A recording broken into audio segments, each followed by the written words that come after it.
नमस्कार, अरुणाचल समाचार में आपका स्वागत है। मैं हूं नानांग येरांग। आइए बुलेटिन में सबसे पहले देखते हैं मुख्य समाचार।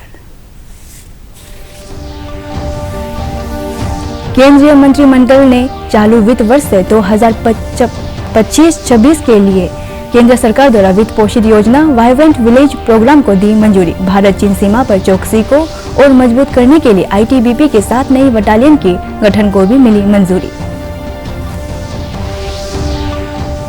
मुख्यमंत्री पेमा खांडू ने राज्य सचिवालय ईटानगर में आयोजित एक कार्यक्रम में पर्यटन विभाग के 6 कारावांस व्हीकल का किया शुभारंभ। कहा, राज्य के सुदूर इलाकों में रहने की जरूरी सुविधाओं से लीज पर्यटन वाहन कारावांस को इस क्षेत्र से जुड़े उद्यमियों को दिया जाएगा लीज बेसिस में। अरुणाचल के नए राज्यपाल केवल्य त्रिविक्रम पटनायक गुरुवार को पद की लेंगे शपथ। ईटानगर में निवर्तमान राज्यपाल डॉक्टर बी.डी. मिश्रा के फेयरवेल कार्यक्रम में मुख्यमंत्री पेमा खांडू, उप मुख्यमंत्री चोना मेन, गृह मंत्री बामांग फेलिक्स, शिक्षा मंत्री ताबा तेदिर और कई गणमान्य व्यक्ति रहे मौजूद।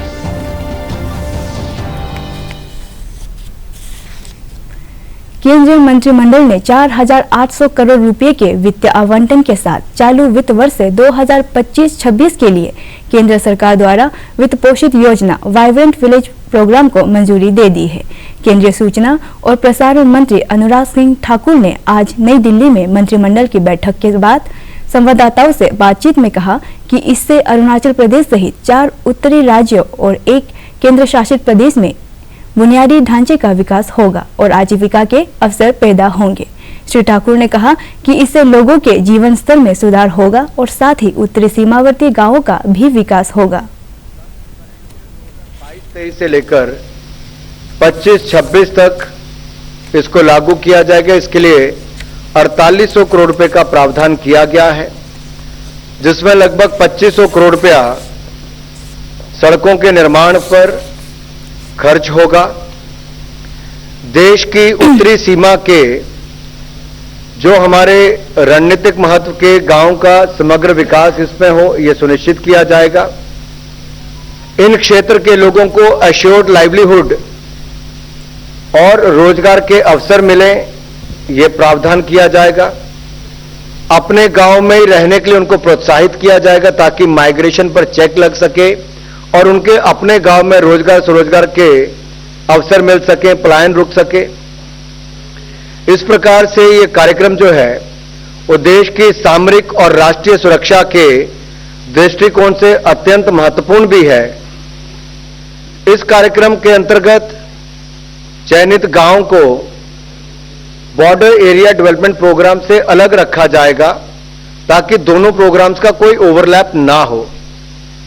यह कार्यक्रम एक सेंट्रल स्पॉन्सर्ड स्कीम के रूप में कार्यान्वित किया जाएगा, लेकिन आवश्यकता अनुसार कुछ प्रोग्राम्स में अगर कुछ कंपोनेंट्स में 100% सेंट्रल फंडिंग की आवश्यकता पड़ेगी तो उसमें भी कोई कमी नहीं रखी जाएगी। इसके लिए हमने उत्तरी सीमा से लगे राज्यों और यूनियन टेरिटरीज के लद्दाख, हिमाचल प्रदेश, उत्तराखंड, सिक्किम और अरुणाचल प्रदेश के 19 जिलों के 46 बॉर्डर ब्लॉक्स के 2,966 ग्रामों को फेज्ड मैनर में समग्र विकास हेतु चुना गया है। प्रधानमंत्री नरेंद्र मोदी की अध्यक्षता में केंद्रीय मंत्रिमंडल की बैठक में सहकारिता क्षेत्र को बल देने के लिए कई निर्णय लिए गए और अगले 5 साल में 2 लाख पंचायतों में नई पैक्स स्थापित करने को मंजूरी दी गई। कृषि से जुड़े सहकारिता समूहों को डेयरी, फिशरीज और पीएम मत्स्य संपदा योजना से जोड़ा जाएगा। संवाददाताओं को संबोधित करते हुए केंद्रीय सूचना और प्रसारण मंत्री अनुराग सिंह ठाकुर ने बताया कि भारत चीन सीमा पर चौकसी को और मजबूत करने के लिए आईटीबीपी के साथ नई बटालियन के गठन को मंजूरी दी गई है और इसके लिए 9,400 करोड़ रुपए का वित्त प्रावधान किए गए हैं। एक बहुत महत्वपूर्ण रोल अदा करती है देश की रक्षा सुरक्षा के लिए, और आईटीबीपी की जो प्रमुख भूमिका है वो भारतीय चीन सीमा की निगरानी करना है। आईटीबीपी ने वर्तमान में 176 बॉर्डर आउटपोस्ट स्थापित हैं और सीमा पर निगरानी और प्रभावशाली ढंग से हो, इस आवश्यकता को देखते हुए जनवरी 2020 में आईटीबीपी के 47 नए बॉर्डर आउटपोस्ट और 12 स्टेजिंग कैंप्स की स्थापना को अनुमोदित किया गया था। उसका काम तेजी से चल रहा है।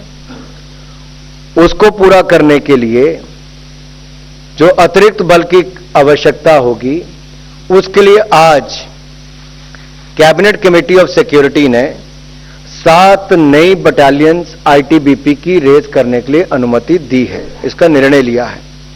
साथ ही साथ इन बटालियंस के सुपरविजन के लिए एक अतिरिक्त सेक्टर हेडक्वार्टर की स्थापना भी की जाएगी। बटालियंस और सेक्टर हेडक्वार्टर के लिए कुल 9,400 पदों को सृजन किया जाएगा और बटालियन एवं सेक्टर हेडक्वार्टर्स की स्थापना 2025-26 तक पूरी कर ली जाएगी। मुख्यमंत्री पेमा खांडू ने आज राज्य सचिवालय ईटानगर में आयोजित एक कार्यक्रम में पर्यटन विभाग के 6 कारावांस व्हीकल का शुभारंभ किया। इस अवसर पर पर्यटन मंत्री नाकाब नालो और विभाग के कई अधिकारी मौजूद थे।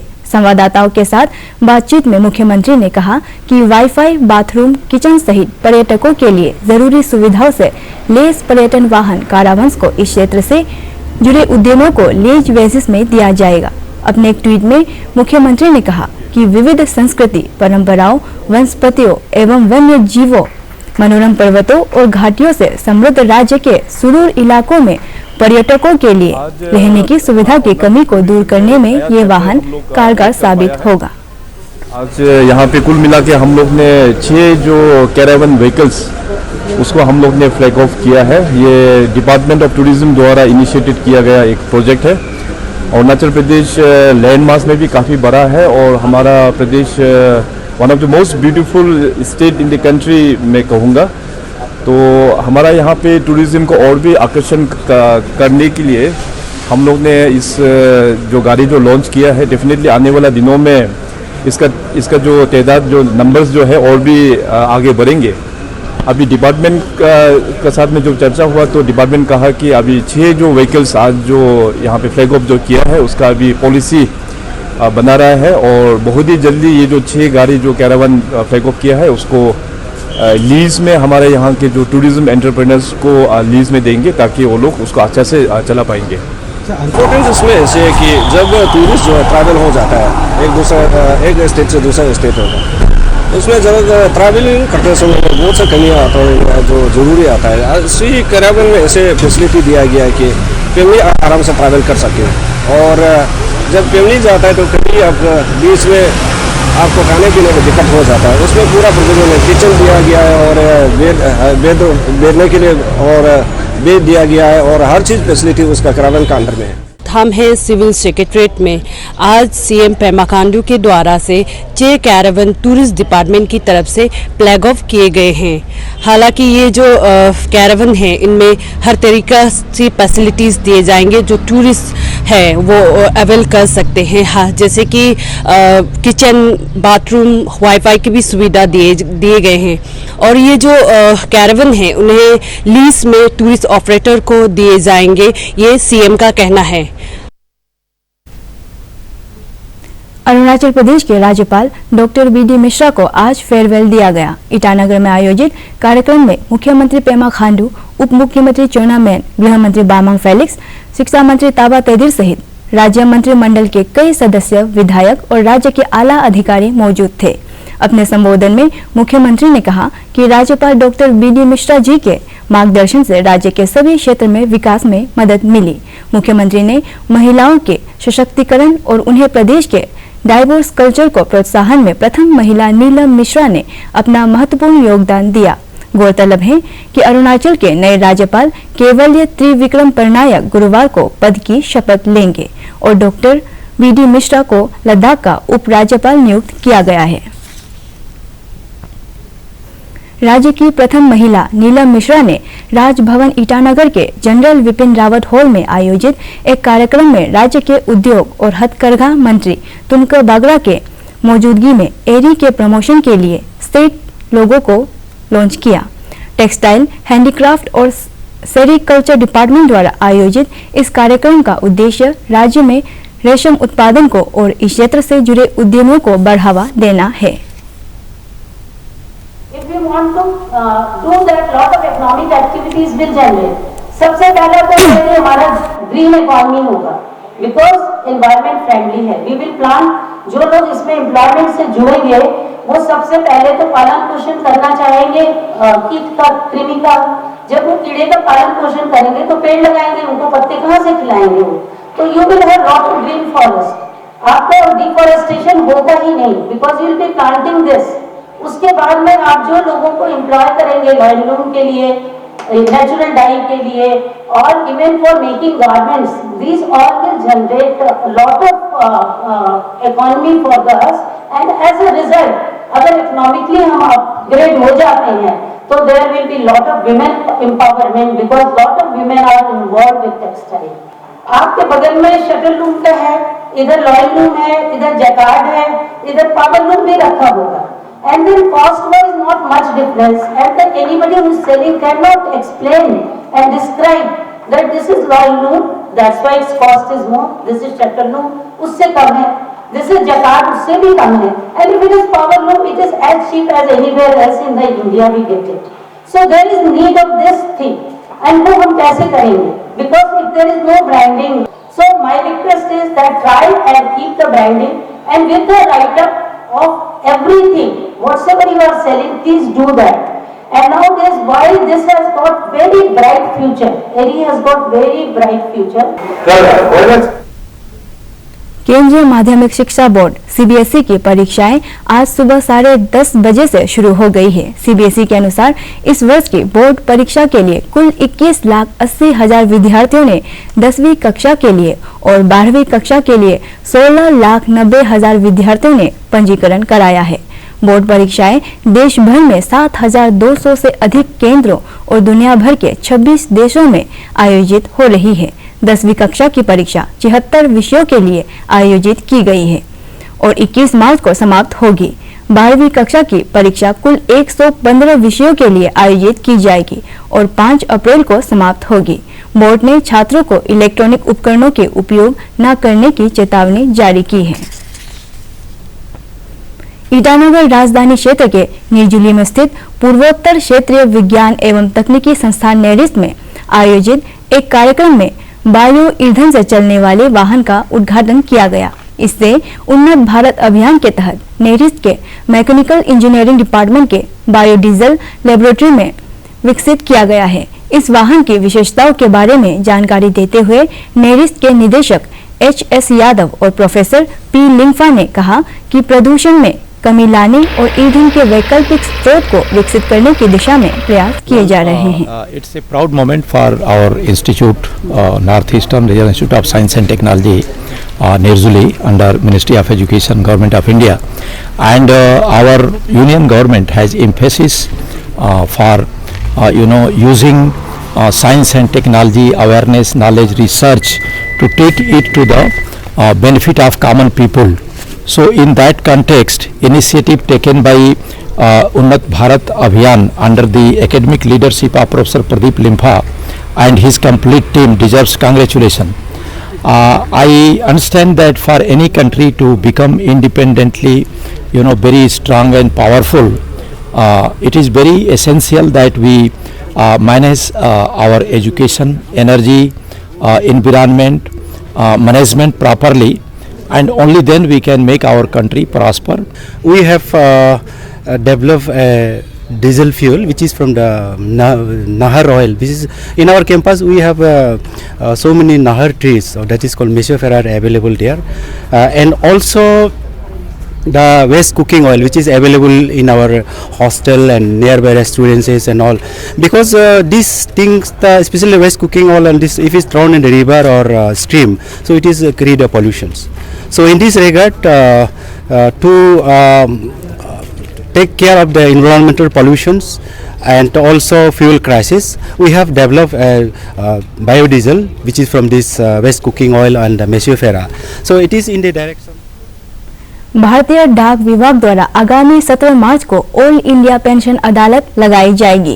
केंद्र सरकार के पेंशन और पेंशनर्स वेलफेयर डिपार्टमेंट द्वारा डाक विभाग ने फैमिली पेंशन और पेंशन के अन्य मामलों का वीडियो कॉन्फ्रेंसिंग के माध्यम से निपटारा किया जाएगा। डाक विभाग के अरुणाचल प्रदेश डिवीजन के वरिष्ठ अधिकारी मानिक लाल दास ने पेंशन अदालत के बारे में जानकारी देते हुए कर्मियों और उनके परिजनों से इसका लाभ उठाने की अपील की।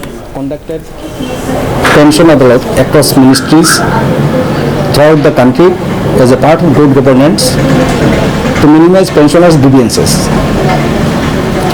It has been decided to convene a nationwide pension adalat on 17 March 2023 by each ministry, department, organization through video conferencing. Our department also has participated in the दिगारू और मिजू मिश्मी समुदाय का प्रमुख त्योहार तमलादू आज राज्य भर में हर्षोल्लास के साथ मनाया जा रहा है। राज्यपाल डॉक्टर बी.डी. मिश्रा, मुख्यमंत्री पेमा खांडू और विधानसभा अध्यक्ष पासांग दोरजी सोना ने राज्य के लोगों को तमलादू की शुभकामनाएं दी है। लोहित जिले के सुनपुरा में आयोजित तमलादू उत्सव समारोह में विधायक मुचू मिथि, रोइंग ब्लॉक के जिला परिषद सदस्य कोंजी लिंगी सहित कई गणमान्य व्यक्ति मौजूद थे।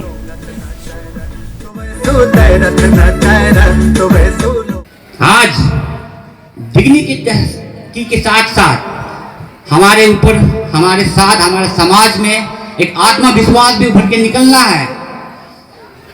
जैसे मैंने जिक्र किया कि दृश्य पूरा बदल गया है, यातायात खुल गया है। आज आप गौर कीजिए, एहसास कीजिए, अगर आज आप ईटानगर से अगर आप हवाई जहाज से उड़ेंगे, अगर आप डिब्रूगढ़ उड़ेंगे, भाड़ा 800 रुपया। अगर आप टाटा सुमो से आएंगे ईटानगर, तेजू आएंगे 1500 रुपया। सब कुछ बदल चुका है, परिवर्तन हो रहा है। और हमारे कभी कभी मेरे दोस्त और मेरे अपने समाज के लोग पूछता है मुझे कि अपना टाइम कब आएगा। मैं आपको एहसास दिलाना चाहता हूं कि चांगलांग में सिंफो जनजाति का प्रमुख पर्व शपंग यांग मानाव पोय परंपरागत तरीके से मनाया गया। मंगलवार को 4 दिवसीय उत्सव समारोह के तीसरे दिन विधायक जिग्नू नामचुम ने सिंफो जनजाति के विकास और उनकी कला और संस्कृति के प्रोत्साहन के लिए हर संभव सहायता का आश्वासन दिया। इस मौके पर विधायक सामलो मोसांग ने युवाओं से अपनी परंपरा से जुड़ने और नशे की लत से बचने की अपील की। उत्सव समारोह का मुख्य आकर्षण पारंपरिक परिधानों से सुसज्जित लोक नृत्य रहा। उप मुख्यमंत्री चोना मेन ने लोअर सुबनसिरी जिले के मया विलेज में indigenous tribal tradition and culture school नीबू निगम येरको का उद्घाटन किया। इस अवसर पर राज्य के शिक्षा, कला और जनजातीय मामलों के मंत्री ताबा तेदिर, विधायक न्यामर कारबक सहित कई जनप्रतिनिधि मौजूद थे। अरुणाचल समाचार के आज के अंक में इतना ही। हम कल फिर हाजिर होंगे अरुणाचल और देश दुनिया के खबरों के साथ। चलते चलते आपको बता दें कि आप अरुणाचल समाचार हमारे YouTube channel DD news Arunachal पर भी देख सकते हैं। देखते रहिए अरुण प्रभा। नमस्कार।